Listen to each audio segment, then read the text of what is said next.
What up? This is your girl, Brook-Lynn from the block, back with another video. If you're new, welcome. So today we are making a charcuterie board. Now a charcuterie board is a board or a platter filled with meats, cheeses, dried and fresh fruits, jams, honeys, that type of thing, all right? I'm very excited to make the charcuterie board because I use this board for an indoor date night.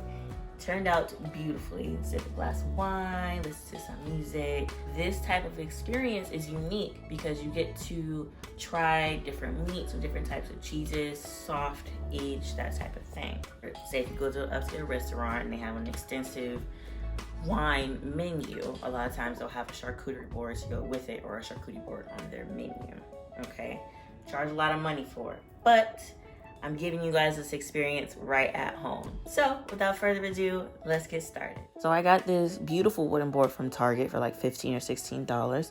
And we're going to start out with the things that take up some of the most space. So we use the glass little bowls. One has honey and the other has raspberry jam. Some people use olives in the bowls instead. And I have a full wedge of blue cheese or crumble on the ends to make it look a little bit more rustic. Then I have soft brie. I cut it like a little wedge and put it on the board as well. And then I have Monterey Jack. I sliced it like a thin slice, and then I sliced it in half to make it look like little squares. As you can see, I'm forming it around the raspberry jam little bowl. I also bought a block of Munster cheese. This was subtle cheese. I sliced it thin and just left it in rectangles. The last cheese I used was a Swiss cheese. I cut it into rectangles and cut it in diagonals to make a triangle. The first crackers that we're using for the board are these circular, big, multi-grain crackers. You can find it in your saltine cracker aisle. I'm putting it in between the cheese sections on the board. These also take up a decent amount of space, so I only put like 4 or 5 per pile.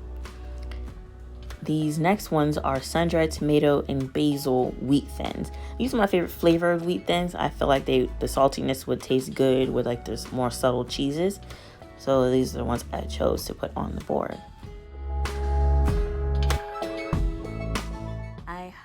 Found these beautiful black seedless grapes. I cut them into a smaller bunch and put them in between the crackers and the Monterey Jack. And for my other fresh fruit component, I used cherries. As a nice pop of color, matches the red of the raspberry jam. And for an even brighter color, I chose dried apricots for my dried fruit component.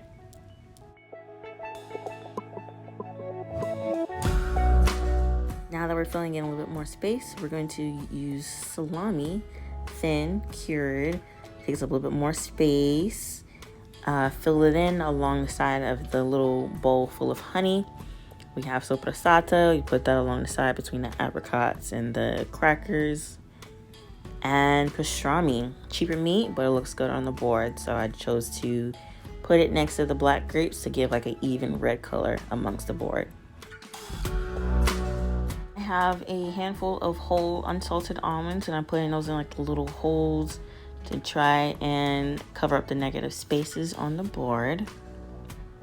And then the next thing I'm going to do is add more pops of black or darker colors on the board to make sure that the board doesn't look muted, and also covering up more negative spaces. The last thing I'm adding is strawberries. We need a little like a brighter color. So I have some strawberries, and then the last strawberry I sliced it up a few times to make it look like a fan.